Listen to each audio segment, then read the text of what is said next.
longtime Buffalo broadcaster, Sabres broadcaster in the mid-'90s, original voice of the Nashville Predators, tonight's opponent. Yes, there is a game.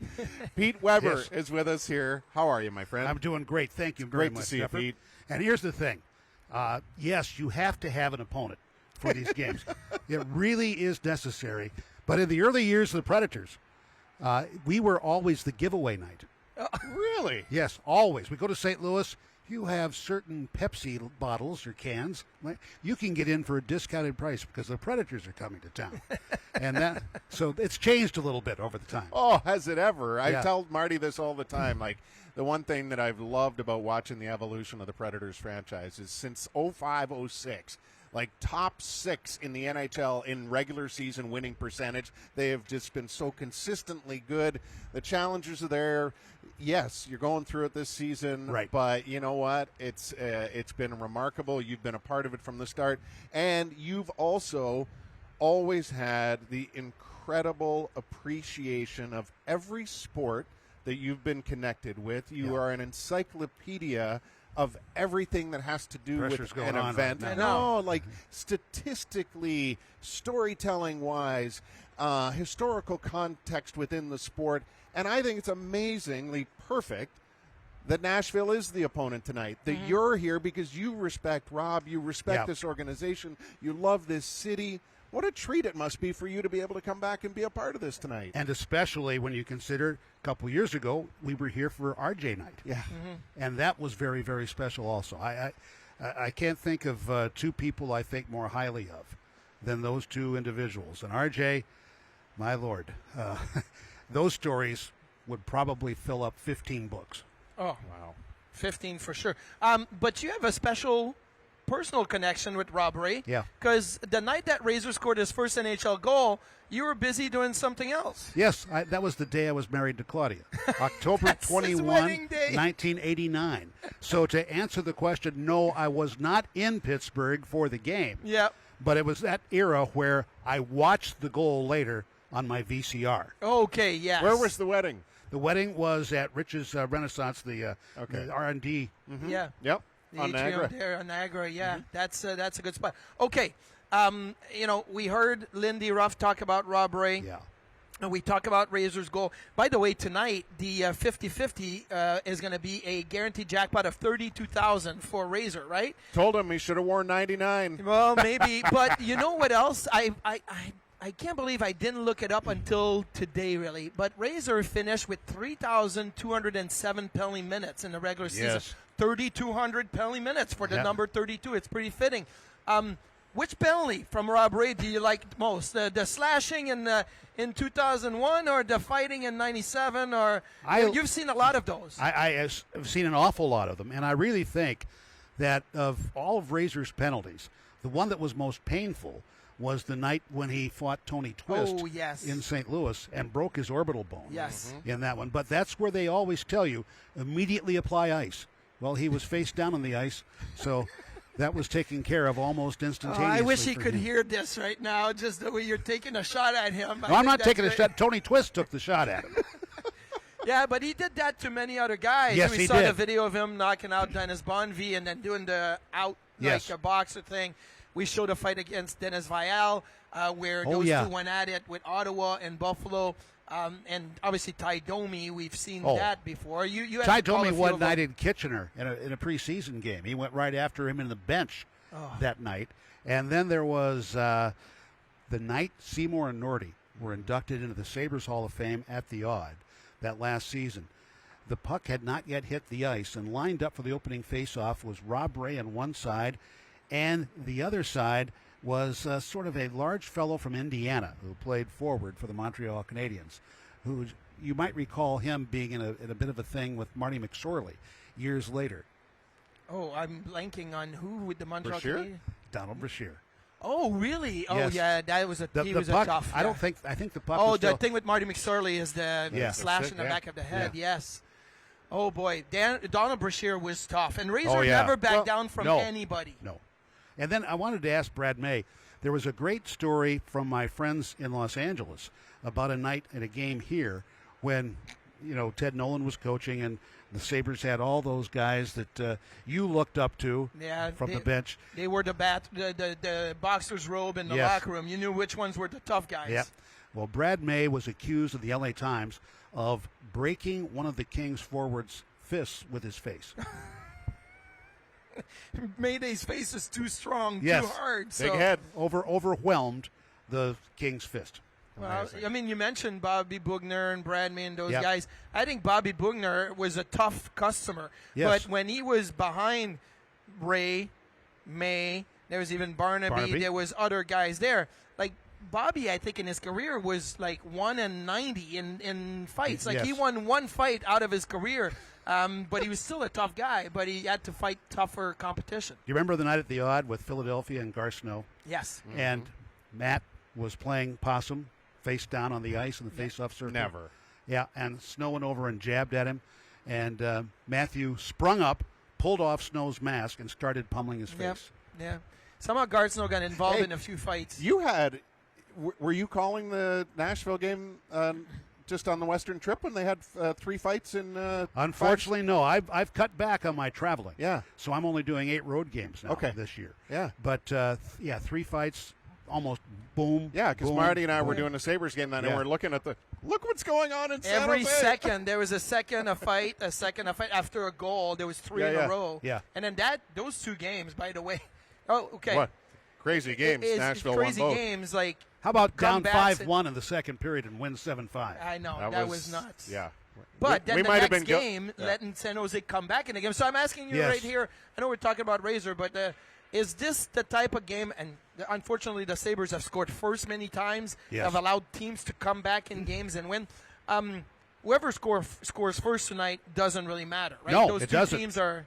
It absolutely does not. And I'm thinking, the Sabres have twice this season scored 7 in a game, including the most recent. Mm-hmm. That was an incredible game to watch at home that night. Thank you guys for your work and for Marty patronizing the Top Dog stand upstairs here. I thought that was... I may have to go get another one tonight before Only the one? game. Well, yes, because I got one last time. If I had gotten 2, I would have definitely gotten 2 today. Although it was a long one, I split it in half. It felt like 2 hot dogs. Yes. So that was good. I bet it did. It was the Razor, though, well, he didn't pay for it. He said he put it on my bill, but still. He was the one that provided the hot dogs. I find a mild irony in the big news from the NHL today. Salary cap. Oh, my goodness. So what is Rob known for? Entertaining, right? Yes. Bringing fans out of their seats. Yes. In today's world, we would call it generating revenue. Yeah. So on the day we talk about Rob going into the Sabres Hall of Fame, and there's all this hype and excitement and everything, it's like, in a related story, the salary cap is going to rise the next 3 years. Number 32 is a revenue stream. He is a revenue stream. And you'll appreciate this. A few years back, probably half a dozen now with my memory, we were doing like a Tucks and Pucks night. Yeah. And Razor, everything wasn't fitting quite properly. And he ended up he had this T-shirt that he wore under the Tux jacket, and it was league minimum.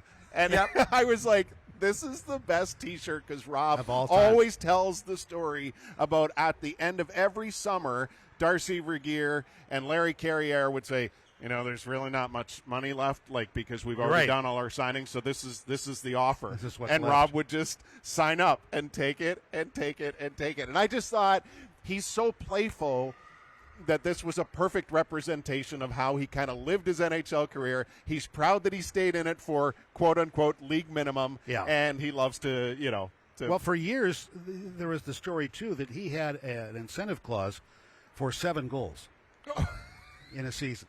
And one night he thought that John Muckler was not fairly dispensing playing time because he didn't want him to hit it. He didn't want to get to 7 goals. He did get to 41. He got 40 but you in know Buffalo what? and 1 in Ottawa. It's funny you say that because I've got the all-time penalty minute leaders in front of me here. Tiger Williams first at almost 4,000. Dale Hunter, 3,500. Ty Domi, 3,500. Marty McSorley, 3,300. Probert, 3,300. Razor, 3,200. All the others on that list scored a lot more goals than Razor did. Yes. Now, obviously, we know of Dale Hunter as a Hall of Fame type player based on, the production, 300 goals, 1,000 points. But, Tiger scored 240. Domi scored 104. McSorley 108. Granted, he played with Gretzky. And Bob Probert 163, which is part of why Probert became the legend that he was early on. It was like, oh my gosh, how can you be the toughest guy in the league and score as much as he was doing, right? Well, even a guy like Chris Simon the one year was trying to get to 40, right, with the Washington Capitals.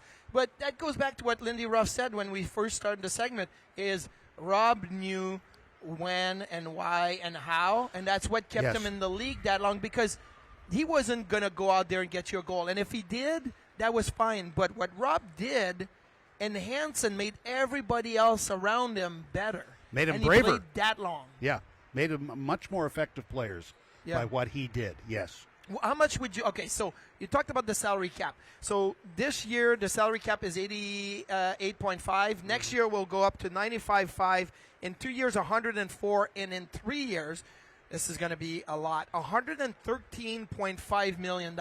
And this is plus or minus a little bit. These are assessments, projections right now. There is wiggle room, so we need to put that out there. But the fact that all parties involved are boldly putting this out here the way they are as of today gives you a real indication of just how accurate they believe these projections to be. So I'm asking, what would be the price for a Rob Ray type of player now, when you said that he made league minimum for years?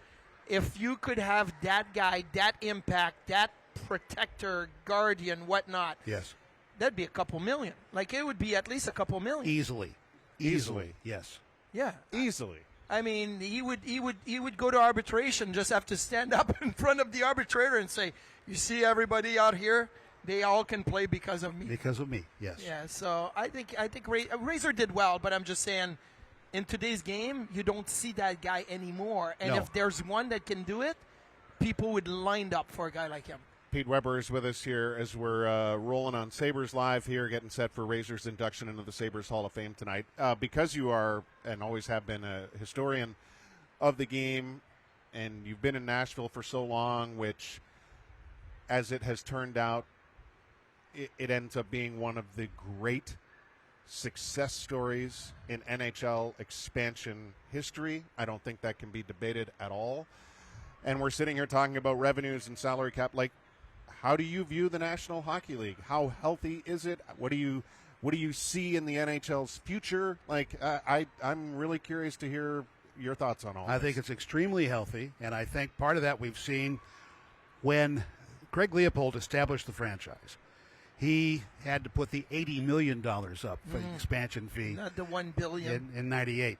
And then it was difficult. Things were closing down.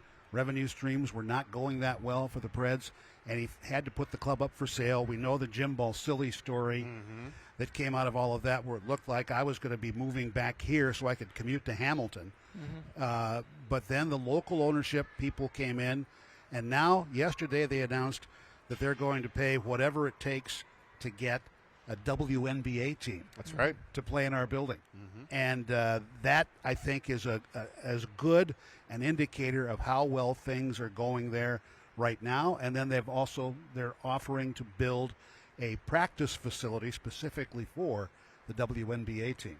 Now, I remember going to Nashville my first few years, and it was like, what are we doing? There's nothing to do here, right? Now it's Nash Vegas, right? It's like the place to go. The building is buzzing. But it's still Nashville. It's not Toronto, Montreal, Vancouver, New York, Chicago, Philly. Like, it's still Nashville. When the cap goes to 113.5 in 3 years, are they a team that's going to spend 113.5, or do you think they're going to have their internal cap and they say, hey, we're going to stay at 105 or 106? Because it's still Nashville, Tennessee. It's not New York City. Can't predict. But I do think that they are now in the realm where they are spending to the cap. Just ask Barry Trotz, who walked across here a while ago, and spending to the cap. And I think they probably will stick with that because the cap is related to revenues. So it's pretty well tied in. That is a little bit different than when the Predators started, and the Detroit Red Wings power play was making 3 times the overall Predators payroll. Well, I mean, we talked about the introduction of the cap in 05-06, and the ceiling was 39 and the floor was 21. And who's going to get to the floor? That's a great question. Yeah. Like, these are real questions moving Some forward. guys made money that year because of that, because they're like teams had to go to the floor. Now it's like We different couldn't. story. We didn't put Steve Sullivan on long-term injured reserve because we had to get to the floor. Yeah. You also didn't take the Lamorello approach with a bunch of the guys in You didn't send New them Jersey to that got sent to Robina Albany. Island. Yeah. McGillness, all that. Anyway, Pete, enjoy tonight. Thank you for being here today and celebrating Rob Ray's induction. Enjoy your time in Buffalo with the wife and everybody that's here. Claudia's here and she's ready to go. I'm going to take her out to a big-time lunch at Ted's. Oh, amazing. That's great. Hot dogs. It always is about the hot dogs. Yes, it is. Perfect.